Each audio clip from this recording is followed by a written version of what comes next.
এটা এটা তো জরিপ ছাড়া বলা সম্ভব নয় ভাই। এটা আপনার 10ই জানুয়ারি শেখ সাহেব যখন এসে ঢাকায় নামলেন তখন বিবিসির সাংবাদিক ডেভিড ফ্রস্টের কাছে বলেছে, এবং উনি স্পষ্ট বলেছেন, ডেভিড ফ্রস্ট সাক্ষাৎকার নিয়েছে এবং উনি স্পষ্ট বলেছেন, আপনারা দেখেন, আপনি 266 দিনের স্বাধীনতা এবং নুরুল কাদের বইয়ে পাবেন আপনারা, যে উনি স্পষ্ট বলেছেন একটা জরিপ হচ্ছে। তখন তাকে জিজ্ঞাসা করা হয়েছে যে আপনার অনুমান কত।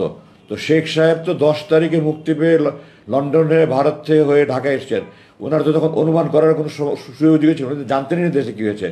তো ওনাকে কেউ একজন বলেছে 3 লাখ, উনি, আমি যতটুকু জেনেছি, এবং উনি 3 লাখটাকে, মানে বাংলায় যেমন লাখের পরে হাজারের পরে লাখ, উনি থাউজেন্ডের পরে মিলিয়নের মধ্যে যে পার্থক্য, হাজারের পর লাখের 2টা শূন্য আর থাউজেন্ডের পরে মিলিয়নের মধ্যে 3টা শূন্য, এইটা ওনার জানা ছিল না।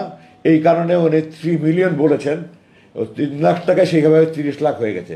এটা 3 লাখটাও সঠিক সংখ্যা নিয়ে কিনা, 5 লাখ হোক 10 লাখ হোক, একটা সঠিক জরিপ হতে হবে। জরিপ না হয়ে একজন ব্যক্তির কথার উপরে একটা দেশের ইতিহাস তৈরি হতে পারে না, তিনি যেই হোক। আল্লাহর কথার উপরে, আল্লাহর নিজের অস্তিত্বের উপরে যেন আল্লাহ এতগুলো প্রমাণ দিতে পারে, রসুল যদি এরকম কথা বলতে পারে, তাহলে একজন ব্যক্তি, আমি ওনার ব্যক্তিগত জীবন নিয়ে আমি কথা বলতে চাই না, আপনার ওনার আত্মজীবনী পড়লে অনেক কিছু জানতে পারবেন। শেখ সাহেবের অসমাপ্ত অসমাপ্ত আত্মজীবনী বইটা পড়ে দেখেন আপনি। উনি দেখেছেন, উনি 22 বছরে 3rd ডিভিশনে ম্যাট্রিক পাস করেছেন। এগুলো ওনার নিজের লেখা, আমার কথা না, আপনারা পড়ে দেখেন। যাই হোক, উনি 3 লাখ বলতে গিয়ে 3 মিলিয়ন বলেছেন, ওটা 30 লাখ হয়েছে।